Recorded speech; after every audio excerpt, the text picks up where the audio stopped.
Subscribe करें हमारे channel dream Study with जीत को और किसी भी वीडियो की सबसे पहले नोटिफिकेशन पाने के लिए इस बेल आइकन को दबाएं।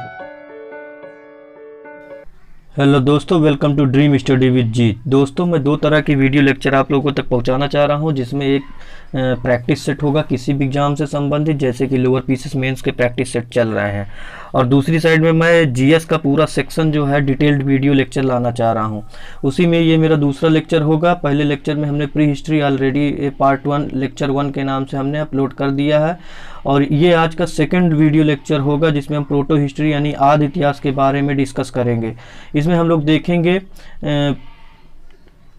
देखेंगे हड़प्पा सभ्यता और सिंधु घाटी सभ्यता, प्लस उसके साथ में जो पैरेलल चल रही थी मेसोपोटामिया की सभ्यता और ताम्रपाषाण कालीन संस्कृति के बारे में। उसके बाद हम लोग क्विज लगाएंगे, इंपॉर्टेंट क्वेश्चंस देखेंगे और उसी के साथ ये वीडियो लेक्चर कंप्लीट करेंगे।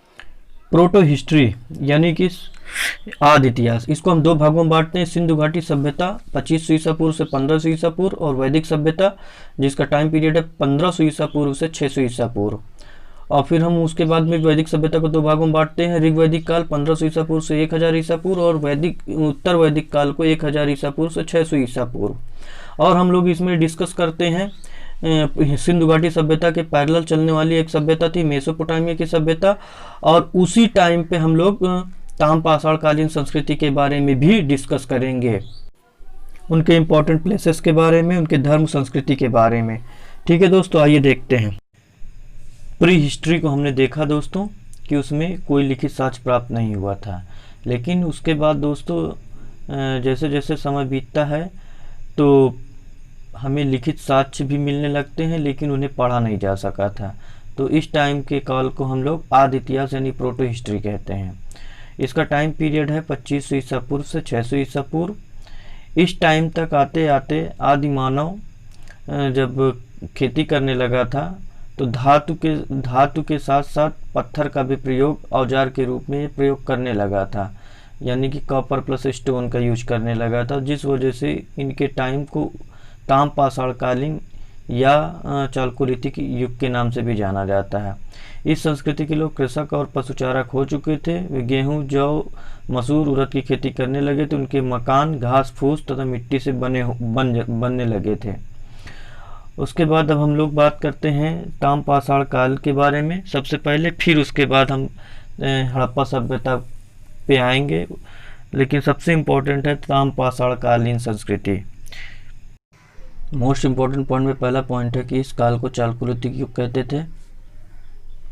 फर्स्ट टाइम मेटल्स का प्रयोग ताम्रपाषाण काल से ही देखने को मिलता है, और जो कृषक थे मतलब आदिमानव लोग, वो समुदाय का गठन होने लगा था। इनमें एक साथ मतलब ग्रुप बना के रहने लगे थे। ग्रामीण भारत की नींव यहीं से पढ़ना शुरू होती है, और आधुनिक कर्मकांड की शुरुआत भी हम ताम्रपाषाण काल में ही देखते हैं। शव संस्कार में भिन्नता देखने को मिलती है। ये उनके कुछ आचार विचार थे। अब बात करते हैं ताम्रपाषाण कालीन संस्कृति के बारे में, जो कि 6 प्रकार की संस्कृतियाँ विकसित हुई थी अलग अलग भागों में।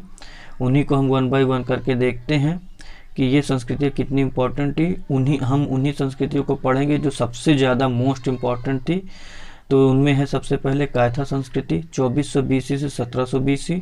उसके बाद आहार संस्कृति, इसका टाइम पीरियड है 2000 BC से 1500 BC। और तीसरे नंबर पे आती है सौलादा संस्कृति, और उसके बाद देखते हैं और 5वें पे है मालवा संस्कृति, और जिसका टाइम पीरियड है 1900 BC से 1400 BC। और हम उसके बाद देखते हैं जोरवे संस्कृति, जिसका समय होगा 1500 BC से 900 BC। दोस्तों, इसमें हम लोगों ने जिनका भी टाइम पीरियड लिखा हुआ है वो मोस्ट इम्पॉर्टेंट है, जिनमें कि कायथा संस्कृति मोस्ट इम्पॉर्टेंट है, जिनको आगे हम पढ़ेंगे।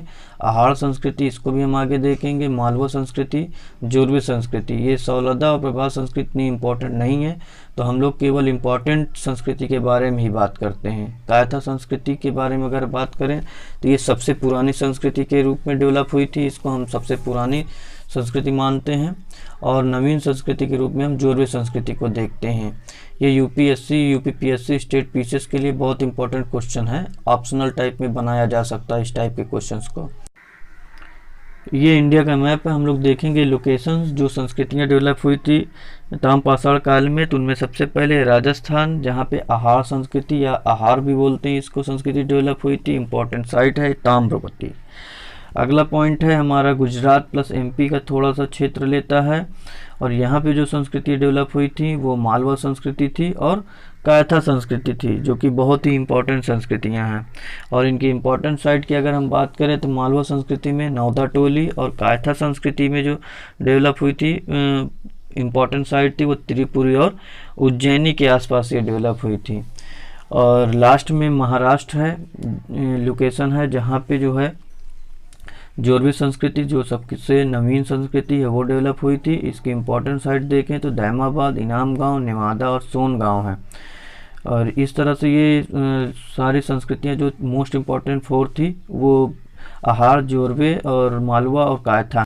अब हम इम्पोर्टेंट इन संस्कृतियों के इम्पोर्टेंट साक्ष्य के बारे में बात करते हैं। तो उनमें सबसे पहले आहार संस्कृति, जो कि कहाँ डेवलप हुई थी दोस्तों, राजस्थान में। इसका पहला पॉइंट है कि बनास नदी के किनारे विकसित हुई थी राजस्थान में। सबसे ज़्यादा ताम्र का प्रयोग भी इसी में लाया गया था। ये बहुत इंपॉर्टेंट पॉइंट है। सबसे ज़्यादा ताम्र का प्रयोग इसी में हुआ था। फलकों का उद्योग बहुत प्रमुख था यहाँ पे। पशुपालन प्लस खेती के साथ यहाँ से मिलते हैं नोट। यहाँ से पत्थर के उपकरण नहीं मिले, इसे नोट कर लीजिए। अब बात करते हैं मोस्ट इम्पॉर्टेंट संस्कृति मालवा संस्कृति के बारे में, जिसकी लोकेशन थी गुजरात और एमपी। और इसमें सबसे इम्पोर्टेंट साइट थी नौदा टोली। अगर इम्पोर्टेंट पॉइंट की बात करें तो सबसे अच्छे मृदभांड यहीं से मिले, ये इम्पोर्टेंट पॉइंट है। वृषभ यानी बैल की इस संस्कृति में पूजा की जाती थी। अगले पॉइंट में देखें तो सबसे बड़ी ग्रामीण संस्कृति मालवा संस्कृति को कहते हैं, और सबसे ज़्यादा खनन क्षेत्र भी मालवा संस्कृति में मिले, और सबसे ज़्यादा अनाज के साक्ष्य भी यहीं से मिले हैं। सारे इम्पोर्टेंट पॉइंट्स को आप याद कर लीजिए। अगली संस्कृति है कायथा संस्कृति, जो 40 किलोमीटर मालवा से दूर पड़ती है। यहाँ से जो साक्ष्य मिले हैं उनमें है 29 कंगन प्लस 2 प्रकार की कुल्हाड़ियाँ मिली हैं, और ये सबसे अमीर विकसित संस्कृति थी। मतलब ये सबसे अमीर थी, वेरी इंपॉर्टेंट पॉइंट है, सबसे अमीर और विकसित संस्कृति थी। अगले पॉइंट में है कई किलेबंद बस्तियाँ भी यहाँ से मिली हुई हैं। एरण हो गया, त्रिपुरी और उज्जैनी तक ये फैली हुई थी। ताम्रपाषाण कालीन सबसे पुरानी संस्कृति है। ताम्रपाषाण काल की ये सबसे पुरानी संस्कृति है, वेरी इंपॉर्टेंट पॉइंट है। तो आप लोग इसको नोट डाउन कर लीजिए कि कौन सबसे नवीन है, कौन सबसे पुरानी। अब हम बात करते हैं जोरवे संस्कृति अगले संस्कृति के रूप में, जो कि डेवलप हुई थी महाराष्ट्र के आसपास एरिया में, जिसके इम्पोर्टेंट साइट थे अहमदनगर में नेवादा और दैमाबाद। और यहाँ पर अगर हम साक्ष्य की बात करें तो कॉपर, कांसा, सांड, हाथी आदि जानवर के साक्ष्य भी यहाँ से मिले हैं। और ताम्रपाषाण कालीन सबसे विकसित साइट थी ये ताम्रपाषाण काल की ये सबसे विकसित साइट थी, वेरी इंपॉर्टेंट पॉइंट है। अगला पॉइंट अगर देखें तो ताम्रपाषाण काल में कांसा सिर्फ दैमाबाद से ही मिला, ये भी इंपॉर्टेंट पॉइंट है, आप इसको भी नोट डाउन कर लीजिए। कांसा सिर्फ दैमाबाद से मिला है। जोरवे संस्कृति जो सबसे नवीन संस्कृति के रूप में जानी जाती है, ये अहमदनगर के अलावा भी पुणे में डेवलप हुई थी। उनमें इम्पॉर्टेंट साइट्स जो जहाँ पे ये डेवलप हुई थी वो इनाम गांव और सोन गांव हैं। अगर हम इनके इम्पॉर्टेंट साक्ष्य की बात करें तो हम लोग देखते हैं कच्ची मिट्टी के मकान यहीं पुणे में जोरवे संस्कृति के ही हैं, और गोलाकार गड्ढे वाले मकान भी यहाँ से मिलते हैं। तो सोन गांव इनाम गांव में इनाम गांव ज़्यादा इंपॉर्टेंट है। तो ये तो रही 4 संस्कृतियाँ जो कि मोस्ट इम्पॉर्टेंट थी ताम्रपाषाण कालीन। उनके हमने बस्तियों को और साक्ष्यों को देखा, कहाँ पे कौन डेवलप हुई थी, क्या क्या चीज़ें वहाँ से मिली थी। अब बात करते हैं दोस्तों हमारे इम्पॉर्टेंट सेक्शन हड़प्पा सभ्यता यानी कि सिंधु घाटी सभ्यता के बारे में। हड़प्पा सभ्यता को कांस्ययुगीन सभ्यता, हड़प्पा सभ्यता और सिंधु घाटी सभ्यता के नाम से भी जाना जाता है। अगर हम इसके इतिहास के बारे में बात करें तो 1920 ईस्वी के पूर्व विद्वान मानते थे कि सिकंदर के आक्रमण से पूर्व भारत में कोई सभ्यता ही नहीं थी, परंतु दयाराम साहनी और रखालदास बनर्जी ने हड़प्पा, जो कि पंजाब के मोंटगोमरी जिले में है, तथा मोहनजोदड़ो सिंध के लरकाना जिले में स्थित है, के प्राचीन पुरावशेष प्राप्त हुए। इन्होंने यह सिद्ध कर दिया कि ये दोनों एक ही सभ्यता थी और काफ़ी प्राचीन मेसोपोटामिया की सभ्यता के समानांतर चल रही थी। 1912 में archaeological survey of India establish होता है, जिसके अध्यक्ष सर जॉन मार्शल होते हैं, और 1921 में उनके नेतृत्व में दयाराम साहनी ने हड़प्पा की खोज की थी। अगले पॉइंट में देखें तो इस सभ्यता के सर्वप्रथम अवशेष हड़प्पा नामक स्थान से प्राप्त हुए थे। कार्बन डेटिंग पद्धति के आधार पर हड़प्पा सभ्यता की तिथि 2500 ईसा पूर्व से 1750 ईसा पूर्व मानी जाती है। हड़प्पा सभ्यता को भारतीय उपमहाद्वीप का प्रथम नगरीय क्रांति माना जाता है क्योंकि ये नगरीय सभ्यता थी। भारतीय पुरातत्व सर्वेक्षण विभाग के जनक अलेक्जेंडर कनिंघम को माना जाता है। मतलब पुरातत्व विभाग सर्वेक्षण विभाग के जनक कौन है? अलेक्जेंडर कनिंघम है। Very important. भारतीय पुरातत्व सर्वेक्षण विभाग की स्थापना का श्रेय लॉर्ड कर्जन को प्राप्त है। ये भी बहुत इंपॉर्टेंट है, ये पूछता है हमेशा। हड़प्पा सभ्यता कांस्ययुगीन सभ्यता के नाम से भी जानी जाती है। हड़प्पा सभ्यता के अब आकार और सीमाओं के बारे में देख लेते हैं, कहाँ कहाँ पे ये फैली हुई थी। तो ये इसका आकार है त्रिभुजाकार होता है। अगर हम इसके विस्तार की बात करें तो ये मांडा जो कि जम्मू कश्मीर में पड़ता है, ये उत्तर में सबसे अंतिम पॉइंट है। और दक्षिण की बात करें तो दैमाबाद महाराष्ट्र में पड़ता है। और पूर्व की बात करें तो आलमगीरपुर मेरठ में पड़ता है। और हम पश्चिम की बात करते हैं तो सुत कांगेडोर जो कि बलूचिस्तान पाकिस्तान में पड़ता है। अब अगर हम बात करें इसके नगर विन्यास पद्धति के बारे में तो इसमें हम लोग देखते हैं कि यह जाल पद्धति यानी ग्रिड सिस्टम पर आधारित व्यवस्था थी। नगर में आयताकार व वर्गाकार गलियां होती थी जो कि एक दूसरे को समकोण पर काटती थी, जैसे कि आप फिगर में देख सकते हैं। इसकी लिपि की अगर हम बात करें तो सिंधु लिपि के बारे में सर्वप्रथम विचार करने वाले व्यक्ति अलेक्जेंडर कनिंघम थे। और सिंधु लिपि भाव जो थी वो भाव चित्रात्मक होती थी, मतलब चित्र बनाए जाते थे। और सिंधु लिपि दाएं से बाएं लिखी जाती थी। Very important. इसकी लिपि में मछली, चिड़िया तथा मानव आदि के चित्र मिले हैं। अगर हम इसके वास्तुकला के बारे में बात करें तो भारत में वास्तुकला का प्रारंभ सिंधु सभ्यता ने ही किया था। और सिंधु घाटी सभ्यता एक नगरीय सभ्यता थी, जैसे कि आप फिगर में देख सकते हैं। सड़कें एक दूसरे को समकोण पर काटती थी। भवन जो थे 2 मंजिला इमारत भी थी और दरवाजे सड़कों की ओर खुलते थे। मोहनजोदड़ो की सबसे बड़ी इमारत अन्नागार के रूप में जानी जाती है। फर्श कच्ची होती थी, केवल कालीबंगा में पक्की फर्श के साक्ष्य मिले हैं। अब अगर हम बात करें तो कृषि की, इस सभ्यता की, तो विश्व में कपास का उत्पादन सर्वप्रथम सिंधुवासियों ने किया था। वेरी इंपॉर्टेंट है, इसको नोट कर लीजिए। सिंधुवासी चावल साक्ष्य लोथल से प्राप्त होता है। रागी सरसों ये इसका साक्ष्य कालीबंगा से प्राप्त होते हैं। सभ्यता में हल के साक्ष्य बनवाली से मिले थे। इससे पता चलता है कि सिंधुवासी हल से परिचित थे। कालीबंगा से जुते हुए खेत भी प्राप्त हुए हैं। इसका मतलब वहाँ पे कृषि होना स्टार्ट हो गई थी। गन्ना का कोई साक्ष्य प्राप्त नहीं हुआ है, इसको भी नोट कर लीजिए कि गन्ना का कोई साक्ष्य प्राप्त नहीं हुआ है इस सभ्यता में। अगले पॉइंट के रूप में अगर हम पशुपालन के बारे में बात करें तो पशुपालन में हम लोग देखते हैं कि सिंधुवासी हाथी व घोड़ों से परिचित थे, किंतु उन्हें पालतू बनाने में असफल रहे हैं। घोड़े का अस्थिपंजर साक्ष्य सुरकोटदा से प्राप्त हुआ है। वेरी इंपॉर्टेंट, हमेशा पूछता है बड़े एग्जाम छोटे एग्जाम सभी में। तो लोअर पीसेस वाले ये पूरी सीरीज जो चल रही है इसको आप नोट डाउन करिए, देखिए जरूर से जरूर।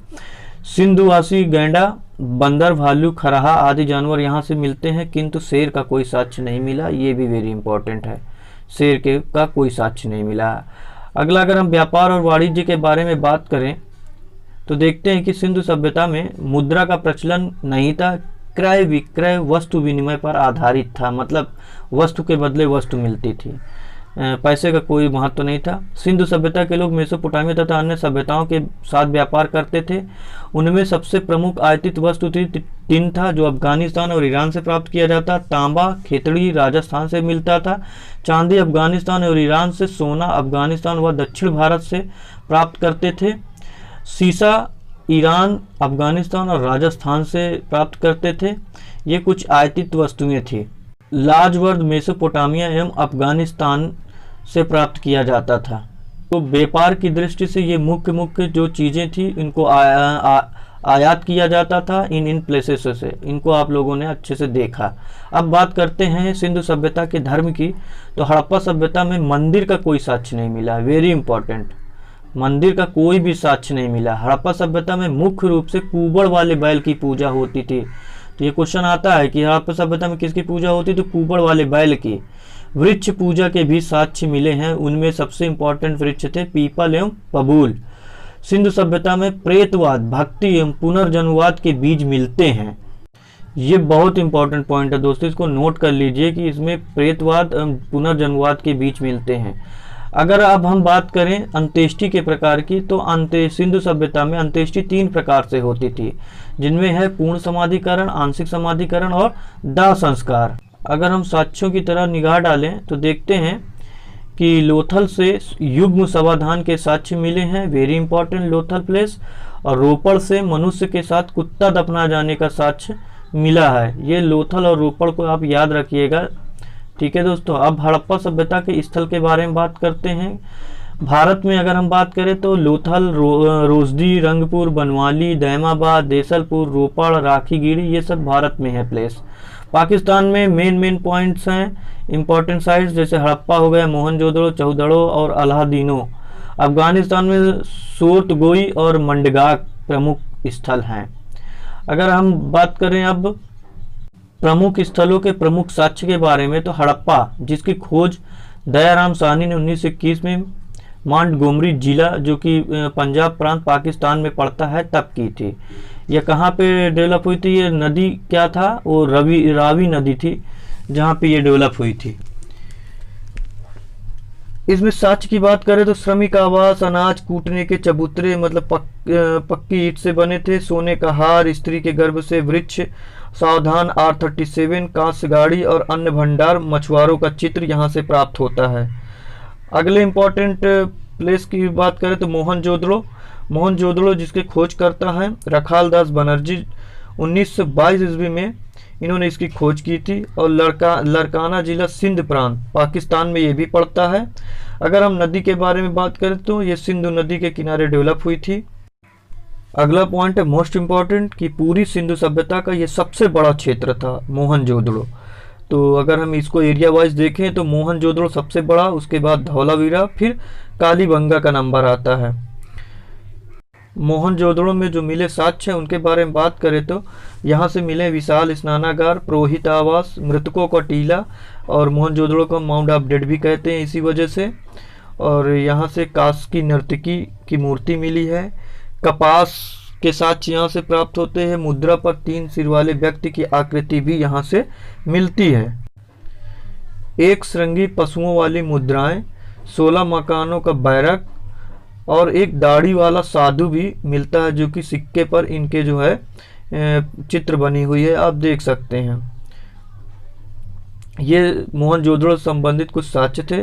अब बात करते हैं हम लोग लोथल, जो कि गुजरात में पड़ता है।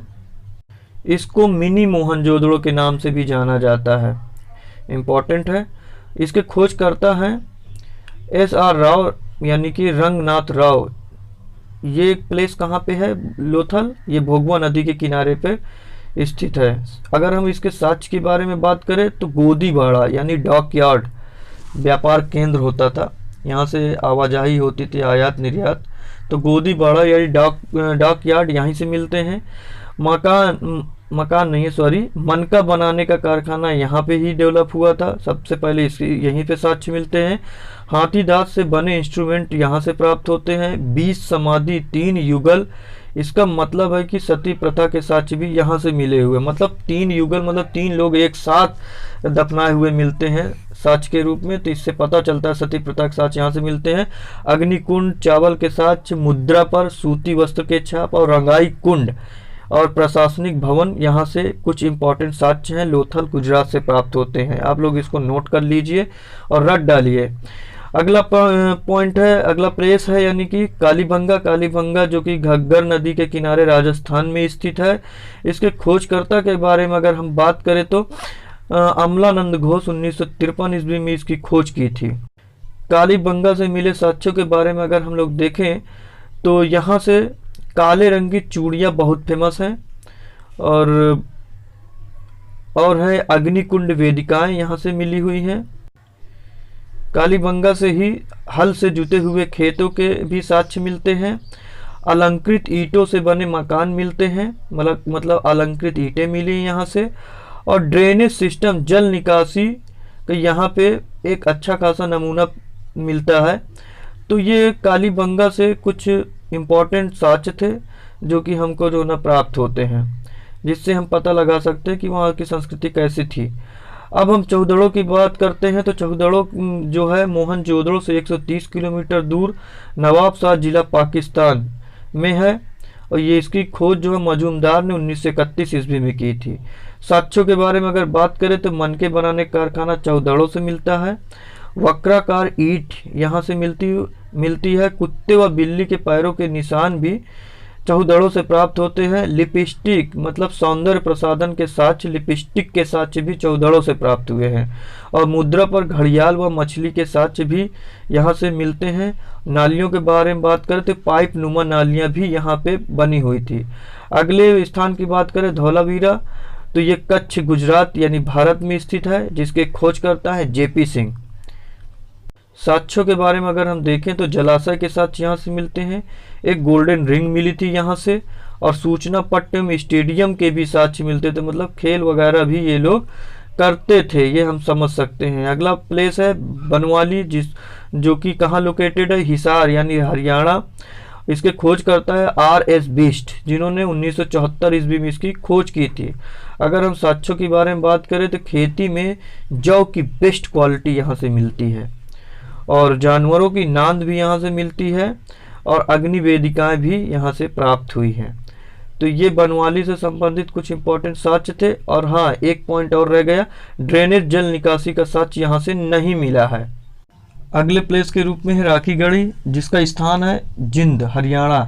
इसके खोजकर्ता के बारे में बात करें तो सूरजभान सिंह ने 1969 ईस्वी में इसकी खोज की थी। अगर हम इसके साक्ष्यों के बारे में अगर बात करते हैं तो हम देखते हैं कि यहाँ से ताम्र के उपकरण प्राप्त हुए हैं, मतलब तांबे के उपकरण यहाँ से मिलते हैं। अगला पॉइंट है कि हड़प्पा कालीन लिपि युक्त मुद्रा भी यहाँ से मिलती है। और सिंध सभ्यता का भारत में सबसे बड़ा स्थल है, इसमें कंफ्यूज मत होइएगा, ओवरऑल मोहनजोदड़ो है सबसे बड़ा, लेकिन भारत की दृष्टि से ये राखीगढ़ी है, ठीक है, वो पाकिस्तान में पड़ता है। अगला पॉइंट है रोपड़ स्थान, यहाँ ये कहाँ पे है, पंजाब में ये पड़ता है। इसके खोज करता है यज्ञदत्त शर्मा।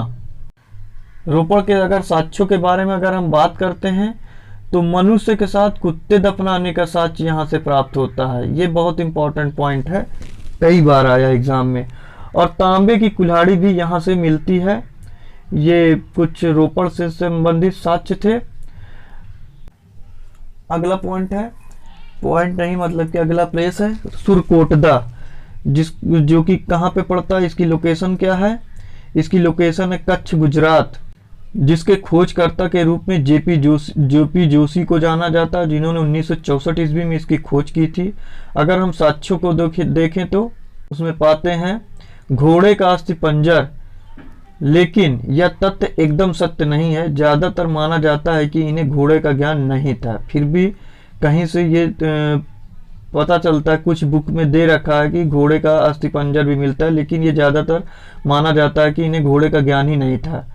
तो आप कंफ्यूज मत होइएगा, जो क्वेश्चंस आए तो उसी के हिसाब से आप अटेंड कीजिएगा, क्योंकि यहाँ से मिले तो हैं, लेकिन ज़्यादातर माना जाता है ज़्यादातर बुक में कि इनको घोड़े का ज्ञान नहीं था। तो दोस्तों, ये सिंधु सभ्यता से जुड़े कुछ इम्पोर्टेंट प्लेसेस थे, और वहाँ से मिले हुए साक्ष्य और उनसे संबंधित खोजकर्ताओं का और उनकी लोकेशन से संबंधित सारे फैक्चुअल पॉइंट थे। आप इनको नोट डाउन कर लीजिए, वेरी इंपॉर्टेंट है। अब हम कुछ अन्य महत्वपूर्ण तथ्यों के बारे में बात कर लेते हैं, जिनमें सबसे इम्पॉर्टेंट है सिंधु सभ्यता को प्राक ऐतिहासिक युग में रख सकते हैं। सिंधु सभ्यता के मुख्य निवासी द्रविड़ तथा भूमध्य सागरीय लोगों को मानते हैं। सिंधु सभ्यता के सर्वाधिक स्थल गुजरात में मिले, वेरी इंपॉर्टेंट, ये क्वेश्चन भी पूछता है। लोथल एवं सुरकोटदा सिंधु सभ्यता के दो प्रमुख बंदरगाह थे। कौन कौन से बंदरगाह थे? लोथल एवं सुरकोटदा। मनके बनाने का कारखाना लोथल एवं चौदड़ों से प्राप्त हुआ, ये भी इम्पॉर्टेंट है। इनकी मुख्य फसल गेहूं और जौ हुआ करती थी, और सबसे पहली फसल जौ के रूप में जानी जाती है। तौल की इकाई 16 के अनुपात में होती थी। सिंधु सभ्यता में मातृ देवी की पूजा की जाती है, ध्यान रखिएगा, वेरी इंपॉर्टेंट। समाज मातृ सत्तात्मक था, मतलब पितृसत्तात्मक आज की भांति नहीं था। समाज में पर्दा प्रथा एवं वैश्य प्रथा प्रचलित थी। वहाँ पे मतलब पर्दा प्रथा और वैश्य वृत्ति जो थी वो प्रचलित थी, उन पे कोई बाउंडेशन नहीं थी। अब हम हड़प्पा सभ्यता और मेसोपोटामिया की सभ्यता के बारे में कुछ समान विशेषताएं देख लेते हैं और उनमें क्या अंतर हुआ करते थे, क्योंकि मेसोपोटामिया हड़प्पा सभ्यता के पैरेलल में ये भी चल रही थी। तो दोनों ही सभ्यताएं दोस्तों अर्बन सभ्यता थी, मतलब नगरीय सभ्यताएं थी। दोनों के निवासी कांसे तथा तांबे के साथ पाषाण के लघु उपकरणों का प्रयोग करते थे। दोनों के भवन कच्ची तथा पक्की ईंट से बने थे। दोनों सभ्यताओं के लोग चाक पर मिट्टी के बर्तन बनाते थे और दोनों ही सभ्यताओं को लिपि का ज्ञान था। तो दोस्तों आप लोगों ने हड़प्पा सभ्यता और मेसोपोटामिया की सभ्यता के बीच में समान विशेषताएं देखी। ये बहुत इंपॉर्टेंट है कि दोनों ही नगरीय सभ्यताएं थी और दोनों को लिपि का ज्ञान था। ठीक है दोस्तों, तो ये अलग अलग स्टेट पीसेस, यूपीएससी और लोअर पीसेस वाले ध्यान से इस वीडियो लेक्चर को विदाउट स्किप किए हुए देखें और नोट्स के साथ, क्योंकि एक साथ ऐसी वीडियो लेक्चर कहीं पे भी आपको यूट्यूब में नहीं मिलेगा। अब हम बात करते हैं इंपॉर्टेंट क्वेश्चंस की। ये क्विज सेक्शन को अब हम लोग देखेंगे जो अलग अलग एग्जाम्स में हमेशा पूछे जाते हैं, तो इनको भी देख लीजिए ताकि ये पूरा लेक्चर आप लोगों के माइंड में एकदम कंठस्थ हो जाए। हमारा पहला क्वेश्चन है, सूची फर्स्ट को सूची सेकंड से मिलाना है। ये हड़प्पा सभ्यता के स्थल है एक साइड में, दूसरे साइड में उसकी लोकेशन है। तो हम देखें कि मांडा ये कहाँ पे पड़ता है। तो दोस्तों मैंने वीडियो लेक्चर में बता रखा है, जम्मू कश्मीर से संबंधित। तो ए का 3 इसमें देखते हैं, ए का 3 कहाँ पे है, केवल सी ऑप्शन है। तो इसका राइट आंसर क्या हो जाएगा दोस्तों, ऑप्शन सी। और दैमाबाद याद करने के पॉइंट ऑफ व्यू से बता देता हूँ, दैमाबाद महाराष्ट्र में, मैंने ऑलरेडी बता रखा है। कालीबंगा राजस्थान में पड़ता है और राखीगढ़ी ये पड़ती है हरियाणा में। ठीक है, तो option C is the right answer. हमारा अगला क्वेश्चन है कि स्थापित सिंधु घाटी सभ्यता जिन नदियों के तट पर बसी थी वे कौन कौन सी नदियाँ थी। क्या वो सिंधु के किनारे कोई सभ्यता डेवलप हुई थी, चेनाब के, झेलम की, गंगा। दोस्तों मैंने सिंधु, चेनाब और झेलम के बारे में बताया है, गंगा के बारे में मैंने कहीं पे जिक्र नहीं किया है। तो गंगा को छोड़कर बाकी सारी नदियाँ सिंधु घाटी सभ्यता से ताल्लुक़ रखती हैं, कहीं ना कहीं किसी न किसी स्थान से संबंधित है। आप पूरा वीडियो लेक्चर फिर से देखिए, आपको खुद आंसर मिल जाएगा। तो गंगा इसमें किसमें नहीं है, 1 और 2 नहीं हो सकता। ऑप्शन बी 1 2 3 और 2 3 4 सभी 4। तो सी और डी तो बिल्कुल गलत हैं और 1 2 3 इसका राइट आंसर हो जाएगा ऑप्शन बी 1 2 3 सिंधु, चेनाब, झेलम। हमारा अगला क्वेश्चन है कथन और कारण का से संबंधित है असर्शन रीजन। तो मोहनजोदड़ो तथा हड़प्पा नगर अब विलुप्त हो गए थे, कथन ये है। और कारण क्या है उसका बताया है कि वह खुदाई के दौरान प्रकट हुए थे। तब इसमें से देखना है कि ए आर दोनों सही हैं, आर सही स्पष्टीकरण है ए का, ए और आर दोनों सही है किंतु आर उसका सही स्पष्टीकरण नहीं है। ए सही है किंतु आर गलत, ए गलत है किंतु आर सही। इसका राइट आंसर है दोस्तों ऑप्शन बी, ए और दोनों सही है किंतु आर इसका सही स्पष्टीकरण नहीं है, क्योंकि मोहनजोदड़ो तथा हड़प्पा नगर जो थे ये प्रायः ये अपन एकदम अंतिम टाइम में है, अब यानी कि इसको हम मान सकते हैं कि ये विलुप्त हो चुके हैं। तो ऑप्शन ए इज़ राइट, वह खुदाई के दौरान प्रकट हुए थे, ये भी बिल्कुल सही है। तो दोनों सही हैं, लेकिन ये उसका स्पष्टीकरण नहीं है ए का। तो इसका राइट आंसर बी हो जाएगा, ऑप्शन बी। हमारा अगला क्वेश्चन है हड़प्पन संस्कृति के संदर्भ में शैलकृत स्थापत्य के प्रमाण कहाँ से मिले हैं। क्या ये कालीबंगा से मिले हैं या फिर धौलावीरा से या फिर कोट डीजी या फिर आमरी से। तो इसका राइट आंसर है दोस्तों ऑप्शन बी धौलावीरा। और धौलावीरा कहाँ पड़ता है दोस्तों, आप लोगों को पता होना चाहिए कि मैंने बता रखा है, क्योंकि ये गुजरात के कच्छ ज़िले में पड़ता है। ठीक है, अगला क्वेश्चन है हमारा कि सिंधु घाटी सभ्यता का कौन सा स्थान पाकिस्तान में है। ऑप्शन है कालीबंगा। कालीबंगा तो आप लोगों को याद होना चाहिए दोस्तों, ये राजस्थान में पड़ता है। और हड़प्पा ये पाकिस्तान के मोंटगोमरी ज़िले में पड़ता है। हड़प्पा की किस नदी के किनारे बसी हुई है मैंने बता चुका है, रावी नदी। और उसके बाद लोथल आता है, तो लोथल गुजरात में पड़ता है। और लोथल एक डकयार्ड है, मतलब बंदरगाह। आलमगीरपुर जो है ये पूर्वोत्तर सीमा बनाता है हड़प्पा सभ्यता की, जो यूपी के मेरठ ज़िले में पड़ता है। आगे बढ़ते हैं, अगला क्वेश्चन देखते हैं। उससे पहले इसका राइट आंसर होगा ऑप्शन बी हड़प्पा, जो कि पाकिस्तान में है। क्वेश्चन है सिंधु घाटी सभ्यता की विकसित अवस्था में निम्नलिखित में से किस स्थल से घरों में कुएं के अवशेष रिमेन्स प्राप्त हुए हैं? क्या ये हड़प्पा है, कालीबंगा, लोथल या मोहनजोदड़ो? तो इसका राइट आंसर हो जाएगा option D Mohenjodaro. Next question है सिंधु घाटी सभ्यता का पत्तन नगर कौन सा है? तो ये कौन सा है, हड़प्पा है या कालीबंगा है, मोहनजोदड़ो या लोथल? तो इसका राइट आंसर हो जाएगा लोथल, ऑप्शन सी। अगला क्वेश्चन देखते हैं। अगला क्वेश्चन है कि मानव द्वारा सर्वप्रथम प्रयुक्त अनाज कौन सा था? गेहूं, चावल, जौ या बाजरा? तो इसका राइट आंसर हो जाएगा ऑप्शन सी जौ। दोस्तों ये सारे क्वेश्चन यूपी पीसीएस से लिए गए हैं और इससे हल्के ही क्वेश्चन जो है ना लोअर पीसीएस मेंस में आने वाले हैं और अदर एग्ज़ाम में। तो जब आप अगर एक बड़े लेवल की तैयारी करके रखेंगे तो किसी भी टाइप के क्वेश्चन आ जाएं आपसे वो बनकर ही रहेंगे। तो इसका राइट आंसर ऑप्शन सी ज होगा। क्वेश्चन है निम्नांकित में से किसका सम्मेलन सही से नहीं किया गया है? तो मतलब हमको जो सही नहीं है उसको छांटना है। आलमगीरपुर उत्तर प्रदेश, बिल्कुल उत्तर प्रदेश के मेरठ में ज़िले में पड़ता है आलमगीरपुर। और लोथल गुजरात में, बिल्कुल सही है। कालीबंगा हरियाणा, जी नहीं, कालीबंगा पड़ता है राजस्थान में। और ये रोपड़ पंजाब, बिल्कुल सही। तो इसका राइट आंसर क्या हो जाएगा ऑप्शन सी। ये क्वेश्चन यूपी पीसीएस प्री 1996 का है। हड़प्पा संस्कृति की जानकारी का प्रमुख स्रोत क्या है? ऑप्शन ए है शिलालेख, बी है पक्की मिट्टी की मोहरों पर अंकित लेख, सी है पुरातत्व खुदाई, डी है उपरोक्त सभी। इसका राइट आंसर है ऑप्शन सी पुरातत्व खुदाई, इसका राइट आंसर हो जाएगा। अगला क्वेश्चन देखते हैं। दोस्तों ये सभी क्वेश्चंस यूपी पीसीएस प्री में या मेंस में पूछे गए हैं। तो आप लोग अपना खुद असेसमेंट कर लीजिए कि मेरी वीडियो लेक्चर कितने इम्पोर्टेंट हैं। सिंधु सभ्यता संबंधित है प्रागैतिहासिक युग से, आदि ऐतिहासिक युग से, या ऐतिहासिक युग से, या फिर उत्तर ऐतिहासिक युग से? तो इसका राइट आंसर हो जाएगा ऑप्शन बी, जैसे कि मेरी हेडिंग ही है आदि ऐतिहासिक यानी proto history. Option B is the right answer. अगला क्वेश्चन देखते हैं। सिंधु सभ्यता का कौन सा स्थान भारत में स्थित है? हड़प्पा, ये तो पहले ही बता चुका हूँ कि ये पाकिस्तान के मोंटगोमरी ज़िले में स्थित है। और मोहनजोदड़ो, ये भी बता चुका हूँ, ये भी पाकिस्तान का स्थल है, ठीक है। और रही बात लोथल की, तो गुजरात में पड़ता है। Option C is the right answer, D में जाने की ज़रूरत ही नहीं है। ये क्वेश्चन लगातार थोड़ा सा डिफरेंट करके पूछता है, कई बार पूछा जा चुका है यूपी पीसीएस प्री में। निम्नांकित में से कौन सा हड़प्पा संस्कृति पर प्रकाश डालता है? शिलालेख, टेराकोटा मुद्राओं में अंकित लेख, या पुरातत्व खुदाई, या उपयुक्त सभी? इसका राइट आंसर है ऑप्शन सी। दोस्तों ये वीडियो लेक्चर थोड़ा लंबा होने की वजह से मैं ज़्यादा क्वेश्चन नहीं रख रहा हूँ, लेकिन मैं इसके सेपरेट क्वेश्चंस सेक्शंस को लेकर आऊँगा आप लोगों के लिए। अभी आप लोग इतने क्वेश्चन से ही काम चलाइए, लेकिन मेरे वीडियो लेक्चर को देखने के बाद में किसी भी टाइप का क्वेश्चन आपसे बच नहीं सकता है, ये गारंटी लेता हूँ मैं।